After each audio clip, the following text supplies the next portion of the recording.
तो पिछले एपिसोड में हमने देखा कि यंग मास्टर जिंगसिंग की ओर बढ़ रहा था, लेकिन तभी उस जगह पे जाओफिंग आते उस पर अटैक कर दिया। ये देखने के बाद उस यंग मास्टर ने भी जाओफिंग पे अटैक करने की कोशिश की, मगर वो जाओफिंग ने उसे काफी आसानी से हरा दिया, जिस वजह से सिटी के यंग मास्टर ने अपने गार्ड को बुला लिया था, लेकिन जाओफिंग उसे भी मार देता है और फिर उसने यंग मास्टर को भी मार दिया। फिर जाओफिंग अपने जाओ फैमिली के अंदर आ चुका था। ये देखने के बाद जाओ जुआन सिटी लीडर को मैसेज भेज देता है कि जाओफिंग जाओ फैमिली के अंदर वापस आ चुका है, और तब तक जाओ जुआन का फादर जाओफिंग को जाओ फैमिली के अंदर रोकने की कोशिश करता है, लेकिन जाओफिंग ने उसे आसानी से मार दिया। उसके बाद उसकी नजर जाओ जुआन पे पड़ी, इसीलिए उसने जाओ जुआन से सवाल किया, आखिर सिटी लॉर्ड ने तुम्हारी मदद क्यों की? तो अब वो आ गए।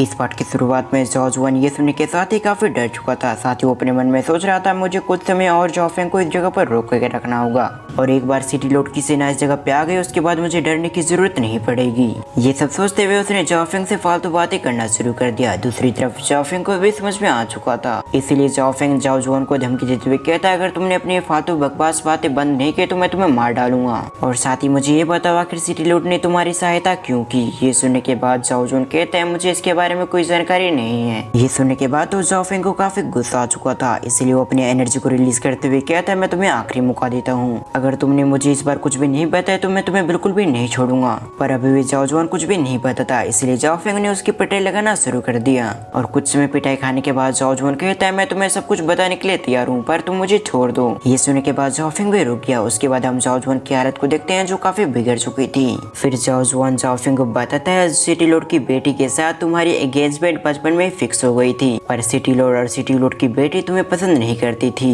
लेकिन सीधे तौर पर एंगेजमेंट को वो लोग नहीं तोड़ सकते थे, नहीं तो उनकी काफी बदनामी होती, इसीलिए हमने इस एंगेजमेंट को तोड़वाने में उनकी काफी सहायता की। जो जाओ फैमिली का एक मेंबर है, साथ ही वो काफी टैलेंटेड भी था, और इसीलिए ही सिटी लॉर्ड हमारी काफी मदद कर रहे हैं। पर जाओफिंग को इसमें अभी भी काफी कुछ गड़बड़ लग रहा था, इसलिए वो जाओ जुआन से सवाल करता है, लेकिन आखिर वो सीनियर इस शादी के लिए कैसे तैयार हो गया? ये सुनने के बाद जाओ जुआन कुछ भी नहीं कहता। ये देखने के बाद तो जाओफिंग को एक बार फिर से गुस्सा आ चुका था, इसलिए उसे मारते हुए कहता है, मुझे जल्दी से बताओ, नहीं तो मैं बिल्कुल भी नहीं छोड़ूंगा। ये सुनने के बाद जाओ जुआन को ना चाहते हुए एक बार फिर से अपनी बातों को कंटिन्यू करना पड़ा। वो कहता है, उस लड़की के पास एक स्पेशल बॉडी है जिसका इस्तेमाल करते हुए कोई भी फ्लोर मास्टर बन सकता है, इसीलिए जाओ फैमिली का सीनियर इस शादी के लिए तैयार हो गया, और उस सीनियर का नाम ही जाओ यांग जाओ है। ये सुनने के बाद जाओफिंग उसे पीछे धकेलते हुए कहता है, ठीक है, अब जब कुछ सब कुछ मुझे पता चल चुका है तो तुम मरने के लिए तैयार हो जाओ। ये सुनते ही जाओ जुआन अपने घुटनों पे आ चुका था। फिर वो जाओफिंग से कहता है, मैंने तुम्हें मारने की कोशिश नहीं की थी, बल्कि वो मेरे फादर और सिटी लॉर्ड थे, इसलिए तुम मुझे जाने दो। ये कहते हुए जाओ जुआन ने अपने पास से एक नाइफ को निकाल लिया था, जिससे वो जाओफिंग पे अटैक कर देता है, और अचानक से हुए इस मूव से जाओफिंग अपने आप को नहीं बचा पाता। ये देखने के बाद जाओ जुआन काफी खुश हो चुका था। साथ ही वो जाओफिंग से कहता है, तुमने मेरे फादर को मार दिया है, और कुछ समय के अंदर तुम भी मारे जाओगे, जिस वजह से जाओ फैमिली अब मेरी हुई। जिस पर जाओफिंग कहता है कि तुम्हें सचमुच लगता है कि तुमने मुझे मार दिया? ये सुनने के बाद जाओ जुआन उसकी ओर देखता है, तब उसे पता चलता है उसका नाइफ तो जाओफिंग की बॉडी के आर पर नहीं गया, बल्कि उसके बाजू में फंसा हुआ था।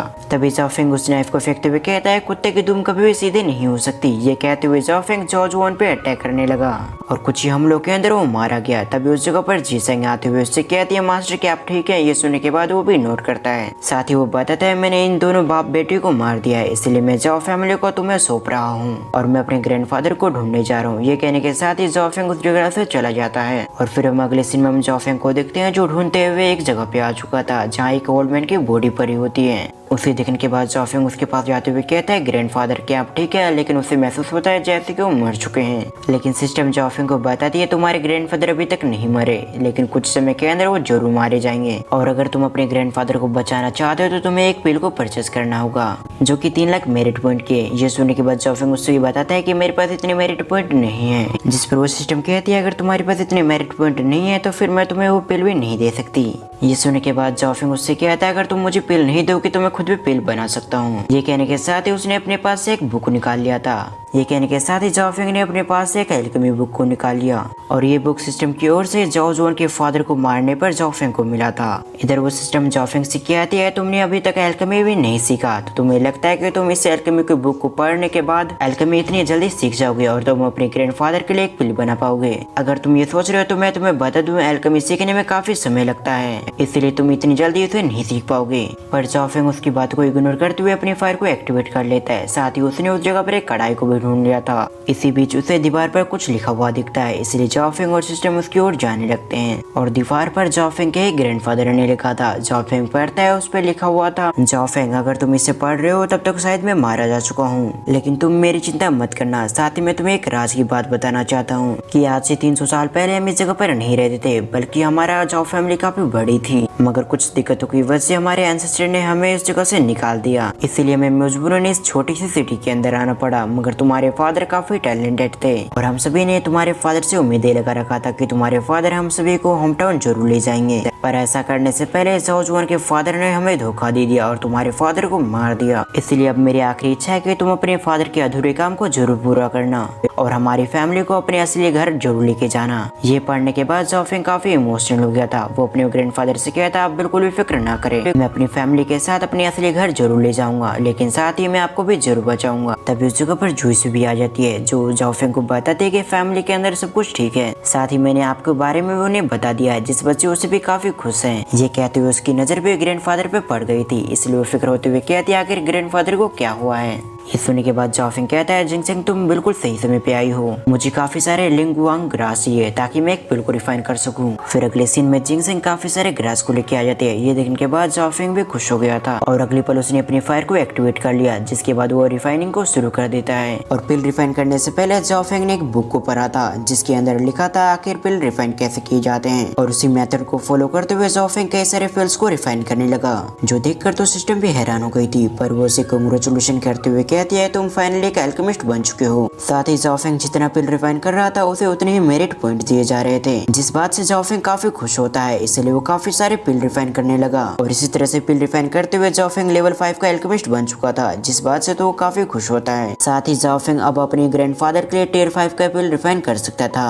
और अब तक काफी सारे पिल रिफाइन करने की वजह से जाओफेंग के पास काफी सारे मेरिट पॉइंट आ चुके थे। इसीलिए जाओफेंग सिस्टम की ओर देखते हुए कहते हैं, मुझे मेरिट पॉइंट के बदले ग्रेट वन डान पिल के इंग्रेडिएंट्स दे दो, जिसके इस्तेमाल करते हुए मैं अपने ग्रैंडफादर के लिए पिल रिफाइन कर पाऊंगा। उसको इतना कहते उस जगह पर सारी चीजें आ चुकी थी, जिनका इस्तेमाल करते हुए जाओफेंग अपने ग्रैंडफादर के लिए पिल रिफाइन करने लगा, जिस वजह से उस जगह पर एक फिनिक्स आ चुकी थी। जो चीज बता रहा था जाओफेंग ने एक हाई ग्रेड की पिल को रिफाइन कर दिया है। फिर अगले सीन में हम ग्रैंडफादर को देखते हैं, जो उठते हुए कहते हैं, जाओफेंग यहाँ से, क्योंकि आसपास बहुत खतरा है। ये सुनते ही जाओफेंग कहता है, मैंने सारे खतरों को खत्म कर दिया है, इसलिए अब आपको डरने की जरूरत नहीं है। ये सुनने के बाद तो उसके ग्रैंडफादर हैरान हो चुके थे।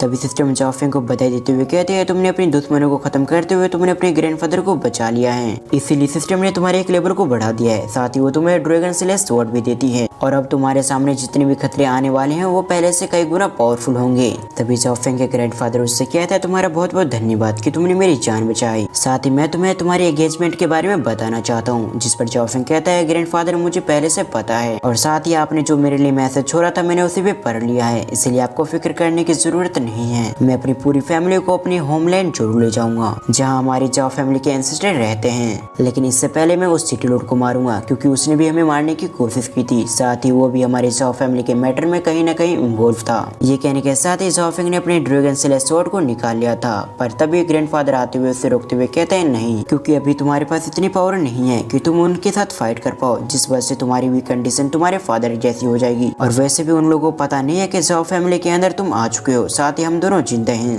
जिसका फायदा उठाकर हम दोनों अपनी पावर को बढ़ाएंगे। साथ ही हम इन फ्यूचर उसे जरूर मार देंगे। ये सुनने के बाद जाओफेंग उसे बताता है कि मैंने उसके बेटे को ऑलरेडी मार रखा है, जिस वजह से उसे पता चल चुका है कि मैं कितना पावरफुल हूँ और अब वो लोग मुझे मारने के लिए हमारी फैमिली के अंदर आ रहे होंगे। उसके इतने कहते उस जगह पर एक सर्वेंट आ चुका था, जो आते ही उन्हें बताता है कि सिटी लॉर्ड की गार्ड ने हमें घेर लिया है। साथ ही उनके कमांडर भी उनके साथ ही आए हैं। दूसरी तरफ हमें कमांडर को देखते हैं, जो अपनी सेना के साथ जाओ फैमिली की ओर बढ़ रहा था। उसे देखते हुए जाओ फैमिली के लोग डर रहे थे। तभी वो कमांडर अपना नाम बताते हुए कहता है, मेरा नाम चैंग वीजून है, तुम मुझे बताओ आखिर जाओ मेंग और जाओ जुआन कहाँ हैं? अगर तुम लोगों ने मुझे उनके बारे में नहीं बताया तो मैं तुम्हें जान से मार दूंगा। ये सुनने के बाद एक व्यक्ति डरते हुए जवाब देते हुए कहता है, हमारे यंग मास्टर ने उन्हें कुछ समय पहले मार दिया है। जो सुनकर वो कमांडर हैरान हो गया था, पर उसे समझ में आ चुका था कि जाओफेंग के हाथों वो दोनों मारे गए। ये समझने के बाद चैंग वूजुन कहता है मुझे तुम्हारे यंग मास्टर के मरने या जीने से कोई फर्क नहीं पड़ता। फिर वो अपनी सेना से कहता है जाओ और इस पूरी जाओ फैमिली को खत्म कर दो। ये सुनते ही पूरी सेना जाओ फैमिली को खत्म करने के लिए उसकी ओर जाने लगे, पर तभी उस जगह पर हमारे मेन कैरेक्टर की एंट्री होती है, जिसने आते ही अपने लोग को बचा लिया था। उसे देखते हुए चैंग वूजुन कहता है जाओ फैंग तुम आज मरोगे,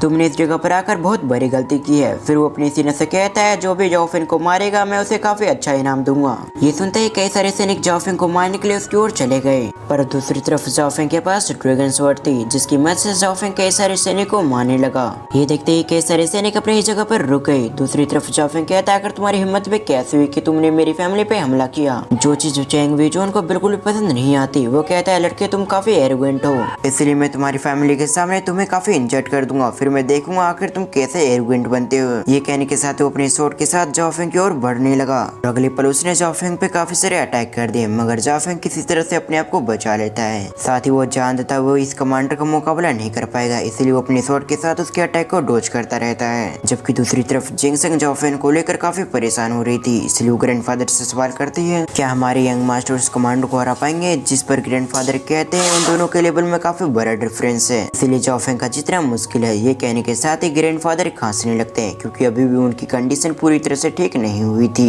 सिंस प्रोग्राम जाओ फैंग और चैंग वूजुन को देखते हैं जो लड़ते हुए हवा में आ चुके थे।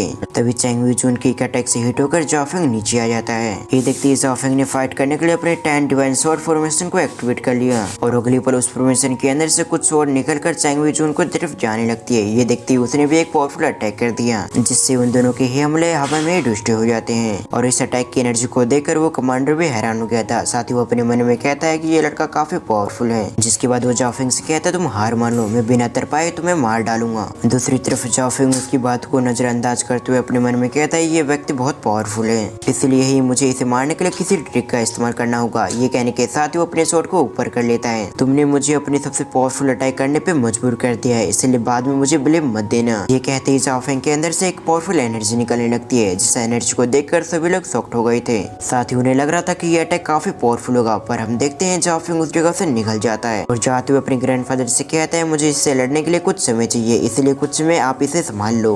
दूसरी तरफ जाओ फैंग की इस हरकत को देखकर सभी लोग हैरान हो गए थे, जबकि ये देखकर कमांडर काफी गुस्सा हो चुका था, इसलिए अपने कई सारे सैनिक को जाओ फैंग को पकड़ने के लिए लगा देता है। साथ ही वो खुद भी जाओ फैंग को पकड़ने के लिए उसकी ओर जाने वाला था, पर तभी उसके सामने ग्रैंडफादर आते हुए कहते हैं तुम मेरे रहते हुए जाओ फैंग के पीछे नहीं जा पाओगे, मुझे पता है कि मैं तुम्हें हरा नहीं सकता, पर जाओ फैंग के कहे मुताबिक मैं तुम्हें कुछ समय के लिए जरूर रोक सकता हूँ। ये कहते हुए ग्रैंडफादर ने अपने स्वॉर्ड से कमांडर पे अटैक कर दिया था, पर दूसरी तरफ कमांडर काफी आसानी से उसके अटैक को ब्लॉक कर लेता है। जबकि दूसरी तरफ भागते हुए जाओ फैंग अपने मन में कहता है ज्यादा समय के लिए ग्रैंडफादर उसे नहीं रोक पाएंगे, इसलिए सबसे पहले मुझे इन गार्ड को मारना होगा, जिस वजह से सिस्टम मुझे काफी एक्सपीरियंस देगी, जिसका इस्तेमाल करते हुए मैं अपनी ताकत को बढ़ा सकता हूँ। उसके बाद मैं उस कमांडर से लड़ पाऊंगा। ये सोचते हुए जाओ फैंग ने उन सैनिक पे अटैक कर दिया। साथ ही वो अपने स्वॉर्ड से कई सारे स्लैश अटैक भी कर रहा था, जिससे होते ही कई सारे लोग मारे गए। ये देखने के बाद तो कमांडर और भी गुस्से में आ गया था। वो कहता है जाओ फैंग मैं तुम्हें बिल्कुल भी नहीं छोड़ूंगा, लेकिन जाओ फैंग के ग्रैंडफादर उसे आगे नहीं जाने देते, जिस वजह से वो और भी गुस्से में आ गया था। इसलिए वो कहता है ओल्ड मैन तेरे ग्रैंडसन को मारने से पहले मैं तुझे ही मारूंगा। ये कहने के साथ ही वो अपनी पावरफुल टेक्निक का इस्तेमाल करने लगता है, जिस वजह से उस सीवर के अंदर से एक ड्रैगन की स्पिरिट निकलती है, जो सीधे ग्रैंडफादर पे अटैक करने के लिए उसकी ओर जाने लगी। दूसरी तरफ ये देखते हैं जाओ फैंग के ग्रैंडफादर उस टेक्निक को रोकने के लिए उसकी ओर चले गए, पर उन्हें भी इस अटैक को रोकने में काफी परेशानी हो रही थी, और अगले पल वो अटैक उससे हिट हो जाती है, जिससे टकराकर जाओ फैंग के ग्रैंडफादर और भी घायल हो चुके थे। ये देखकर तो जिनसन और जाओ फैमिली के मेंबर्स परेशान हो जाते हैं, लेकिन बिना समय गवाए जाओ फैमिली के मेंबर्स अपने लीडर्स को प्रोटेक्ट करने के लिए सामने आ जाते हैं। जो देखकर कमांडर कहता है तुम लोग काफी कमजोर हो, लेकिन इसके बावजूद तुम्हें लगता है कि तुम मुझसे अपने लीडर को बचा पाओगे। ये कहने के साथ ही वो जाओ फैंग के ग्रैंडफादर को मारने के लिए एक पावरफुल अटैक कर दिया, पर इससे पहले वो अटैक जाओ फैंग के ग्रैंडफादर को लगता है उससे पहले उस जगह पर एक फिगर आते हुए उसने अपने blood line following fire sword technique का इस्तेमाल करते हुए उस पर अटैक कर दिया, और ये बीच में आने वाला फिगर जाओ फैंग था, पर वो भी उसके अटैक को नहीं रोक पाया, जिसके इम्पैक्ट से वो पीछे आ गया। जाओ फैंग की ऐसी कंडीशन को देखकर जिनसन काफी परेशान हो चुकी थी, पर जाओ फैंग उससे कहता है मैं बिल्कुल ठीक हूँ। दूसरी तरफ ये देखते हुए कमांडर कहता है तुम और तुम्हारी जाओ फैमिली आज मेरे हाथों मारी जाएगी। उसकी इतना कहती हमारा ये पार्ट यहाँ पर एंड होता है। आपको एक्सप्लेनेशन कैसे लगे आप मुझे कमेंट करके जरूर बताएं। साथ ही वीडियो को फुल वॉच करने के लिए थैंक्स फॉर वॉचिंग।